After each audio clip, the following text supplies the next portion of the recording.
After all this theory, I would like to give you some practical tips how to put everything together. In Satyananda Yoga, one major thing that we learn is awareness. So awareness is the key. When the mind is involved, we have a better perception of the body, and then we have the link between the physical body and the mind. So how can we use a muscle the brain isn't able to switch on? So that's what it's all about, the rewiring of this deeper unit, that you're able to stabilize in an automatic way the muscles and protect the spine.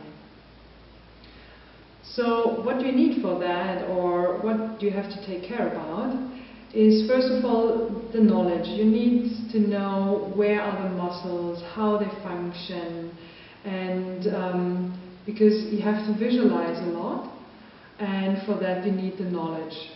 So if you're unsure, skip back the videos, look at them again and again, look in your books, they're nice pictures, and then also try to get the connection to your body. So touch your body and see what happens when you inhale or exhale, or when you want to contract some of these muscles.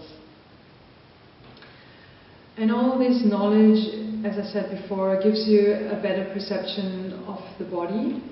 And this perception you gain from repetition. You have to do it again and again and again.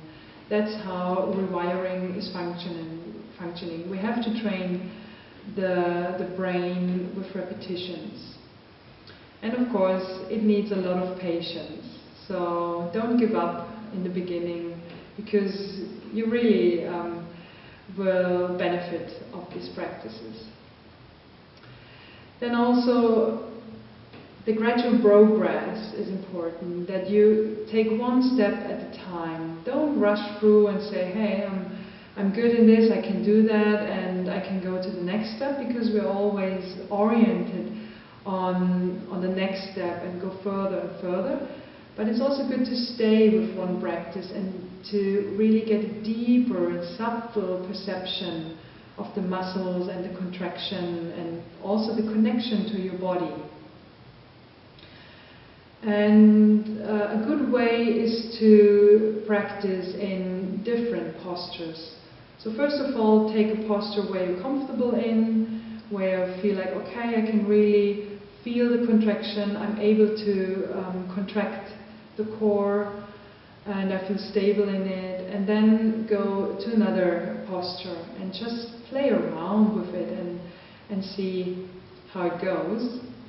And then the next step would be to apply it in your daily life.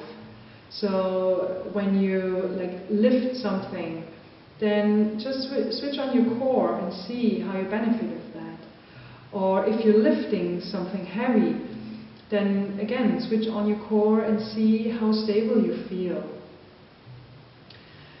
And in Satyananda Yoga, we start with PMA 1, then go to 2, PMA 3 is the next step. And this also makes sense, because you start with little movements where you can really apply all these practices. And then when you feel more confident, then go further to PMA 2 and then to 3, and also go back, because then you can really experience the subtlety of movement. And it's not just rotating your ankles or wrists. You really can experience subtlety and go deeper.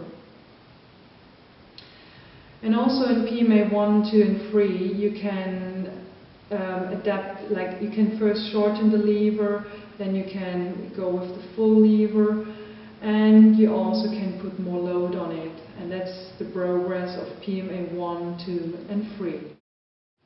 For maintaining stability in asanas, you don't need to switch on your core 100%. You don't need a maximum contraction. It's more about a slight contraction, so that you're still able to move the body. And remember, the deeper unit and the outer unit has to work together. So if you switch on the deeper unit 100%, the outer unit is not able to do work or to move the body. So that's a good interplay or interaction that we need to develop. So remember again and again, and also when you teach classes, that when you are mentioning to switch on the core, then also please mention to just slightly contract the core. And you can just experience on your own. Go into an asana and a posture and switch on completely the core, and then you can feel how restricted you are. And then just switch on for 10% and you will see the difference. So a teacher once said a nice thing, and I would like to repeat this here. He said, when you go into an asana class, you bring two friends with you. One is the ego and one is the awareness. And they're both sitting there. And the ego wants to push and wants to show off. And so we're ending up in big movements and with a lot of strain, and yeah, you will feel that probably after class when the ego is completely involved, with pain or strain. So the thing which I want to talk about is that if we're not able to switch on the core, when the awareness is not there, then the ego wins probably, and then we have big movements. And if there is an instability, you will hear this in cracking sounds or when it plonks.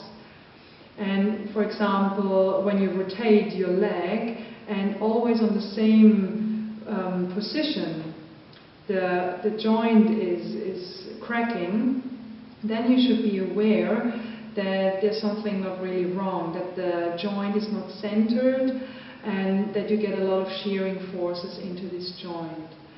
So then just let the awareness win, and keep the ego aside and say, okay, I'm trying to do smaller movements, smaller rotations, or shorten the lever. Even if you think oh, I'm strong enough, just try it, because your joints will be grateful for this observation.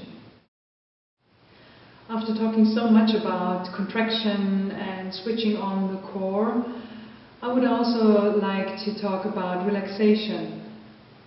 And relaxation is the major part in muscle physiology, because a muscle is only able to contract fully or in an efficient way when it is able to relax fully.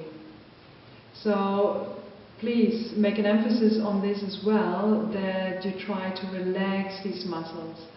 So for example, take some deep abdominal breaths after the practice, or releasing breaths, so that you give the muscle the information also to let go, to release. And we don't want to create a fear about that you have to switch on your core all the time, because while doing the rewiring of the core, it also switches on automatically. So don't feel or think that when I'm not aware of the core, my spine is vulnerable or is not really stable. So this is also a progression in the practice, that automatically with the breathing also the contraction comes. So don't have a fear about that, and also make an emphasis on relaxation.